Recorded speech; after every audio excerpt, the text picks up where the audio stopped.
고요한 이른 아침 새로운 은혜 부어주시네. 찬란한 빛이 스며와 내 맘에 평안 가득해. 새벽의 문을 여시네. 새 생명 부어주시네.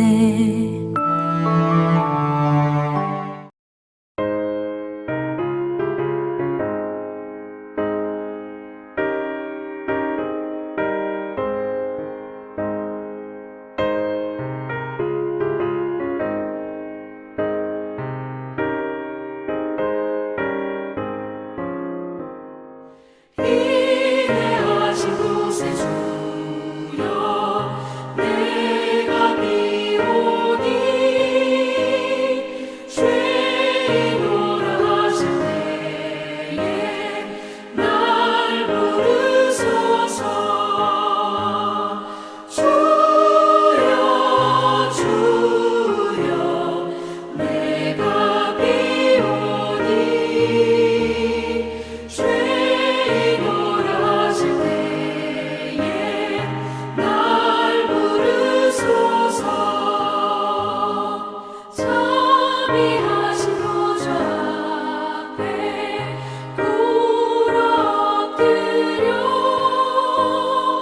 자복하고 회개하니 믿음 주소서. 주여 주여 내가 비오니 죄인노라 하실 때에 날 부르소서.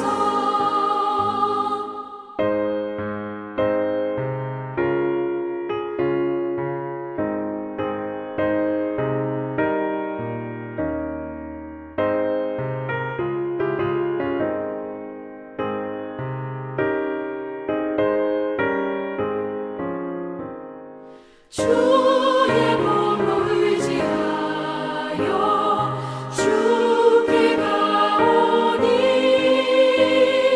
상한 마음을 고치시고 구원하소서. 주여 주여 내가 비오니 죄인노라 하실 때에 날 부르소서. 만복 그건 우리 주여 위로하소서. 우리 주와 같으시니 어디 있을까. 주여 주여 내가 비오니 죄인노라 하실 때에 날 부르소서. 아멘.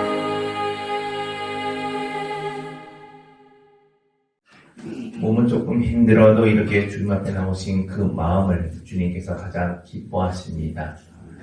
오늘 이 시간 말씀을 통해서 다시 힘을 얻고 마음이 새로워지는 은혜가 있기를 주님의 이름으로 축복합니다. 오늘 방금 읽었던 말씀, 우리가 살펴볼 말씀의 제목은 다시 한번 천국 백성입니다. 우리는 지난 시간에 예수님께서 예루살렘에 입성하시고 성도를 깨끗하게 하신 장면을 보았습니다. 기도의 집이 되어야 할 성전이 사람들의 육신과 개선으로 가득 차 있었기 때문입니다. 오늘 본문으로 넘어오면 종교 지도자들은 예수님께 당신이 무슨 권위로 이런 것을 하십니까? 라고 묻습니다. 하지만 이 질문은 진리를 알고 싶어서 묻는 질문이 아니었습니다. 예수님을 시험하고 흠을 잡기 위한 질문이었습니다. 그래서 예수님은 그들에게 한 가지 비유를 들려주십니다. 바로 두 아들의 이야기입니다. 한 아들은 안 하겠다 했다가 나중에 가서 일했고, 다른 아들은 하겠다 했지만 결국 가지 않았습니다. 이 비유를 통해서 예수님은 묻고 계십니다. 누가 진짜 하나님의 뜻을 행한 사람이냐.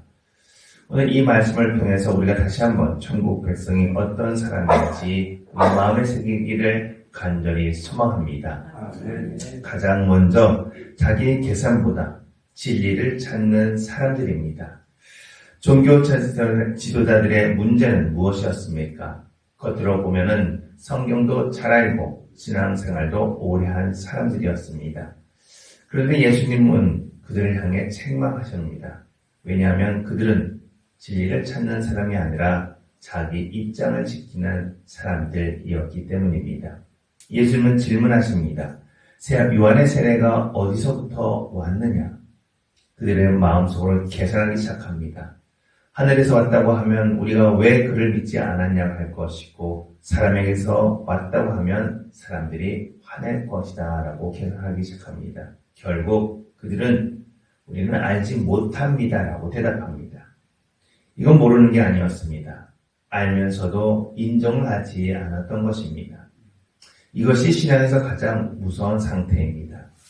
모르는 것은 괜찮지만 알면서도 순종하지 않는 것, 이것은 매우 위험합니다. 신학적으로 말하면 이것은 진리를 거부하는 마음이라 이야기합니다. 하나님은 지식을 보는 분이 아니라 우리의 마음의 방향을 보고 계십니다. 우리 또한 이럴 때가 있습니다. 말씀을 들으면 맞다는 건 압니다. 근데 속으로 계산하기 시작합니다. 이렇게 하면 손해인데 지금은 좀 어려운데, 그 순간 우리는 진리가 아니라 바로 내 형편을 따라가고 있는 것입니다. 천국 백성은 어떤 사람입니까? 자기 계산보다도 주님의 말씀이 맞습니다 하고 돌아서는 사람을 이야기합니다. 손익을 따지는 것이 아니라 주님이 주신 진리를 찾기에 더욱더 간절히 소망하는 복된 백성 되시기를 주의 이름으로 축복합니다. 두 번째는 회개할 줄 아는 사람들입니다. 예수님 두 아들의 비유를 말씀하십니다. 둘째 아들은 씻습니다. 안 가겠습니다 하고 말했지만 나중에는 마음이 바뀌어서 갔습니다. 그리고 첫째 아들은 네 가겠습니다. 그런데 결국 가지 못했습니다. 예수님은 누가 아버지의 뜻을 행하느냐고 묻자 사람들은 첫째 아들이라고 대답을 합니다. 여기서 중요한 단어가 바로 뉘우치고라는 단어입니다. 이것은 단순히 미안하다가 아닙니다. 신학적으로 말하면 회개입니다. 생각을 바꾸고 방향을 바꾸는 것, 그것을 회개라고 이야기합니다. 처음에는 거절했지만 나중에 마음이 바뀌었습니다. 주님은 회개하고 돌이키는 사람을 주의 자녀로 선언하십니다. 이것이 바로 우리에게 주어진 은혜입니다. 우리도 또한 처음에 마음이 그랬습니다. 처음에 신앙은 처음이 중요한 것이 아니라 돌아서는 것, 이것이 중요합니다. 세리와 청년들이 먼저 천국에 들어갔다고 하신 이유가 무엇입니까? 완벽해서가 아니었습니다. 하지만 그들은 회개할 줄 알았기 때문입니다. 반대로 종교 지도자들은 겉으로는 바르게 보이지만 회개하지 않았습니다. 우리 마음 가운데도 이런 마음이 남을 수 있습니다. 그때 내가 그렇게 하지 말았어야 했는데, 내가 그때 너무 심했지. 바로 그것이 우리에게 주어진 회개의 시작인 줄로 믿습니다. 하나님은 완벽한 사람을 찾지 않으십니다. 돌아오는 사람을 찾고 계십니다. 그러니 우리가 그 순간 그 마음을 품고 돌이키는 때가 가장 빠른 시간입니다. 지금이라도 주님 제가 잘못했습니다. 이렇게 돌아가는 사람이 바로 천국 백성이오니 회개할 줄 아는 인생이 되시기를 주님의 이름으로 축복합니다. 셋째는 삶을 걸고 주님을 따르는 사람입니다. 두 아들의 차이는 말이 아니라 바로 행동이었습니다. 첫째 아들은 말은 잘했지만 그러나 삶이 따르지 못했습니다.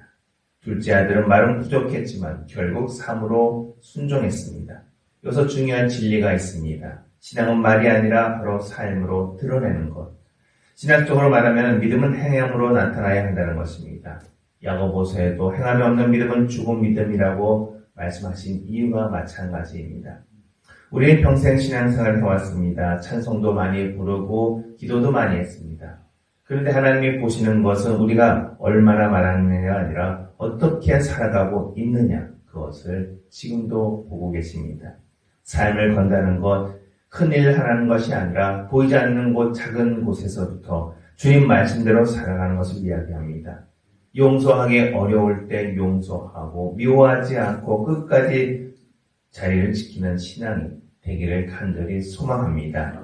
그게 드러나지 않아도 가정을 지키고 교회를 지키고 믿음을 지켰던 여러분의 삶이 하나님 앞에서 가장 귀한 삶인 줄로 믿습니다. 주님이 생명을 걸고 피로 합주고 세운 나라를 선물 받은 우리 또한 나의 목숨을 다해서 더욱더 주님을 따르시기를 간절히 소망합니다. 사랑하는 성도 여러분, 오늘 말씀을 통해 우리는 세 가지 말씀을 듣습니다. 내 계산보다는 말씀을 따르겠습니다. 늦어도 언제나 회개하겠습니다. 말이 아니라 나의 삶으로 살겠습니다. 오늘날 이런 삶 가운데 이런 일들이 많기를 간절히 소망합니다. 이제 와서 뭐 하겠나, 내가 뭐 할 수 있겠냐, 이것이 중요하지 않습니다. 하나님은 지금도 우리에게 돌아오라고 말씀하십니다. 지금이라도 순종하면 그 사람이 천국 백성인 줄로 믿습니다. 그 이름도 존귀한 하나님 나라에 합당한 인생이 되시기를 주님의 이름으로 축복합니다. 기도하시겠습니다. 거룩하신 아버지 하나님, 오늘도 말씀을 우리를 깨워주시니 감사합니다. 우리가 때로는 계산하며 살았고 알면서도 순종하지 못했던 모습이 있었음을 고백합니다. 우리의 굳은 마음을 부드럽게 하시고 다시 한번 돌이켜 회개하는 마음을 주시고 말로만 신앙하는 사람이 아니라 삶으로 순종하는 천국 백성 되게 하옵소서. 더욱더 남은 인생의 길 속에서 주님을 더욱더 의지하고 끝까지 이 믿음을 지키게 하여 주옵소서.